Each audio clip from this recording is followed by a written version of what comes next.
It feels like they're everywhere lately. Women online calling themselves feminists while turning against trans women, warning that men are invading women's spaces. You'll hear them on podcasts, you'll see their threads go viral, and you'll watch them get invited onto morning TV. And I wanted to understand, how did we get here? How did some feminists turn on the very people who should be their allies? What even is a TERF? The word TERF stands for Trans Exclusionary Radical Feminist, a label for those who claim feminism but deny trans women's womanhood. TERFs argue that gender is defined strictly by biology, that trans women are really men, and that including them undermines women's safety and rights. To me, that logic feels a little upside down. I'm a feminist and I find it strange, even kind of uncomfortable, to see women use the tools of feminism to police other women. I think all women are women. Our journeys to womanhood may differ, but the patriarchy still wants to control us all. We need numbers, man, not divisions. Excluding our sisters isn't liberation, it's regression. When the split began. In the 1970s, the second wave of feminism was roaring. Women were fighting for legal rights, abortion access, and recognition of unpaid labor. But inside the movement, a rift was already growing.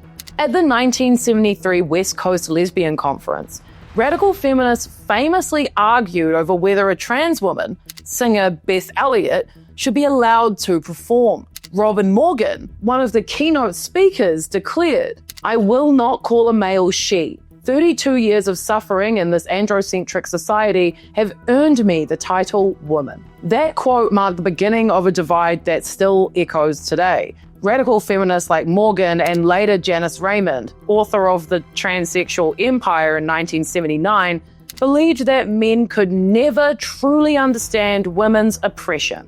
In their view, trans women retained male privilege no matter what surgeries or hormones they took. But others even then pushed back. As historian Finn Enker notes, trans women and men were movers and shakers of, indeed integral to, even the most iconic feminisms of the 1970s. Feminism was never monolithic. There were always trans-inclusive voices. What's changed isn't just the ideas, it's who now profits from keeping those divisions alive. How outrage became a business model. Platforms like Twitter and YouTube rewarded conflict, not consensus. Gender-critical influencers learned that nothing drives clicks like moral panic. The TERF pipeline now runs on algorithms. Somebody might start by watching a video about protecting women's sports or even just free speech. Then the algorithm feeds them more and more extreme content like clips of J.K. Rowling defending biological reality,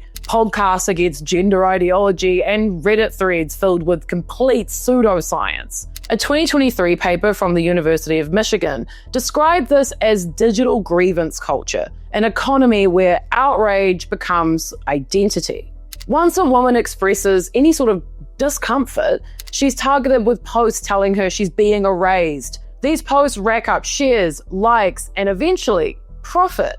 This is how a legitimate feeling, like alienation, confusion, even fear, gets weaponized. Discomfort becomes ideology. Feminism becomes a brand of reaction. And it's not just anonymous accounts doing the radicalizing. It's columnists and celebrities who have discovered there's big money in moral panic. No one embodies this shift more than J.K. Rowling, who turned from beloved author to figurehead of TERFdom. Shout outs to the black mold in her apartment. Her 2020 essay claimed that when you throw open the doors of bathrooms and changing rooms to any man who believes or feels he's a woman, then you open the door to any and all men who wish to come inside. The claim that trans inclusion equals danger spread fast. Yet, there is no evidence to back it. There is no evidence. Multiple studies have found no increase in sexual assaults or harassment linked to trans-inclusive bathroom policies. Even if for some reason you're desperate to use women's bathrooms, you don't need a sex change to do it. You can just walk in. There's no bouncer. But JK's fame gave gender-critical ideology legitimacy. Her followers call her brave, Critics call her influence catastrophic. Either way, she helped mainstream the idea that feminism and trans rights are somehow in conflict, when in reality, we're fighting the same enemy. And that enemy, as always, is patriarchy.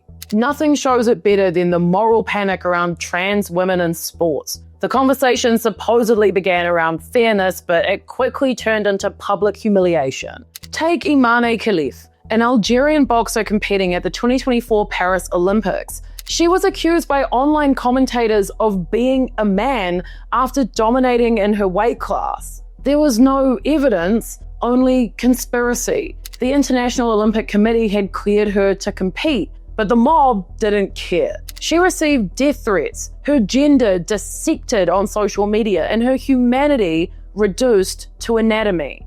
Or Caster Semenya, a South African runner who isn't even trans but has naturally high testosterone. She was forced to undergo medical testing and hormone suppression just to race. It's the same policing of bodies, the same patriarchal obsession with deciding who counts as woman enough. What's crazy to me is how suddenly everyone cares about women's sports. People who couldn't name a single female athlete last year are now self-appointed experts in fairness. It's not really about sport, obviously. It's about re-establishing control.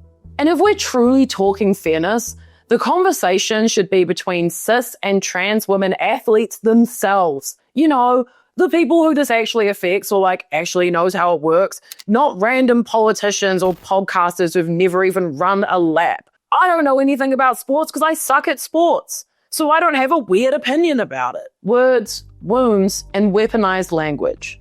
And then there's the fight over language. Terms like birthing person, people with uteruses, chest feeding instead of breastfeeding. And look, I get it. As a woman, those phrases make me wince too.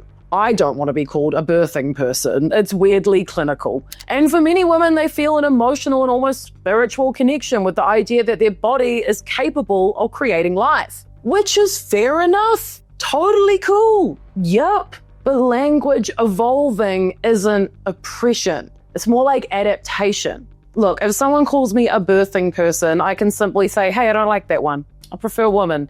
And we both just move on. We get on with our days. Nobody is taking anything from me. An awkward encounter isn't oppression. It's just like an awkward conversation you have to have. It's not that bad. What's happening here is a bit deeper though. Women, especially some older feminists, feel like they're losing ground. And I do get that. For decades, they've been fighting for abortion rights, safety, or equal pay, and often feeling like nobody is listening. And then suddenly, it feels like someone else's issue is just getting the microphone. That frustration is real, but it's being redirected because the people actually silencing women aren't trans activists. They're the same men who have been doing it for centuries. Divide and conquer, the oldest trick in the book.